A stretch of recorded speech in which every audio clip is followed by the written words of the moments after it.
Ayub planned the burglary of his own aunt, in which she was tied up and threatened and lost £26,000 worth of jewellery.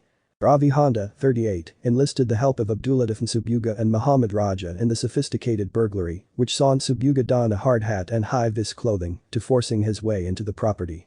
The court heard Nsubuga, 32, pointed a fake gun at the 62-year-old's head and tied her to a wardrobe with cable ties before searching her home and leaving with cash and the sentimental jewellery. Along with 31-year-old Raja, who was waiting outside in a BMW, the pair then made their way from the address in Denton, Newcastle, hoping to reach their homes in London more than 270 miles away. They were stopped by police near Luton, Bedfordshire. The court heard they had agreed to help Handa, a friend from a weight loss boot camp, because they were all in debt in March 2020. The defendants were all jailed at Newcastle Crown Court.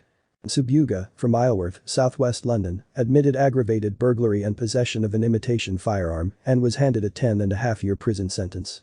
Raja, of Hounslow, West London, was jailed for 44 months for burglary, a charge he admitted.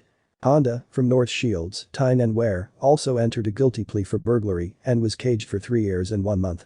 Jane Waugh, prosecuting, said that all three discussed their debts over text message and spoke of how to make huge amounts of money through criminal means, suggesting Indian gold was the best quality. It was soon after that Handa told the other two about his aunt, who he knew had Indian jewellery that had been passed down to her inside her property. Mr. Waugh said. Handa identified his aunt's house and arranged a burglary together with Raja, who engaged his childhood friend, Nsubuga, to enter the house and steal jewellery. The court was told that the trio then made many trips to the street where the 62-year-old victim lived, and CCTV showed their cars passing the home on numerous occasions. Many phone calls were also made between them. Ms. Waugh said that before the burglary was carried out, Nsubuga and Raja travelled up to Newcastle from London in a car but stopped off at a Telstation store near Heathrow Airport on their way and picked up hi-vis clothing as Handa waited in the northeast. When the duo arrived in Newcastle, another reconnaissance mission was carried out past the targeted home. Ms. Waugh said. Handa rang around local hotels trying to find Raja and Nsubuga somewhere to sleep. They stayed at the Grange Hotel and booked in under a false name.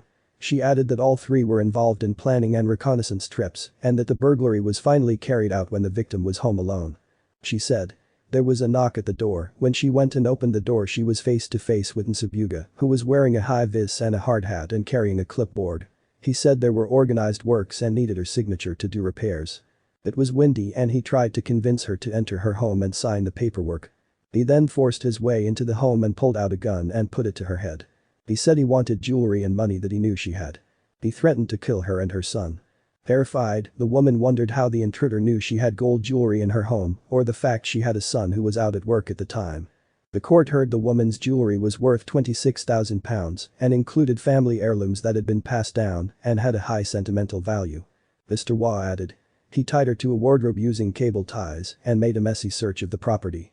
Raja, who was outside in a BMW, was texting Nsubuga asking how long he would be.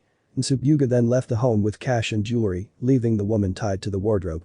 As Nsubuga and Raja fled towards London, the victim managed to escape the restraints and called her family and the police.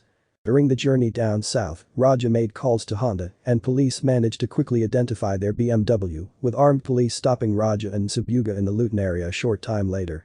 The stolen goods were found in the car but the fake gun was never recovered. When Nsubuga's phone was examined, it was found he had significant debts owed to individuals and loan companies.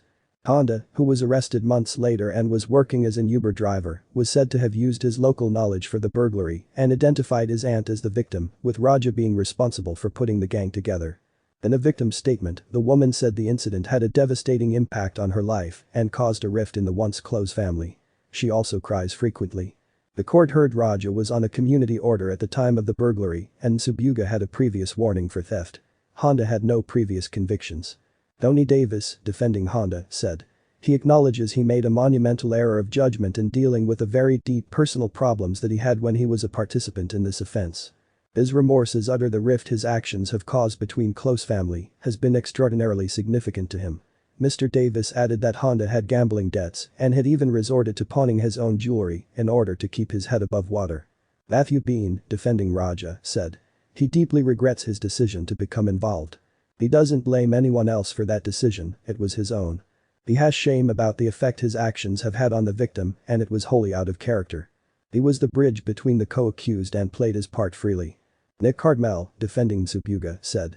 For a period in 2020 before this offending he found himself in a mental institution having voluntarily sectioned himself. That was the beginning of a spiral of decline from a successful businessman who fell through addiction to drugs and gambling into homelessness. He was released from that institution days before this burglary occurred. He was a vulnerable man but a participant.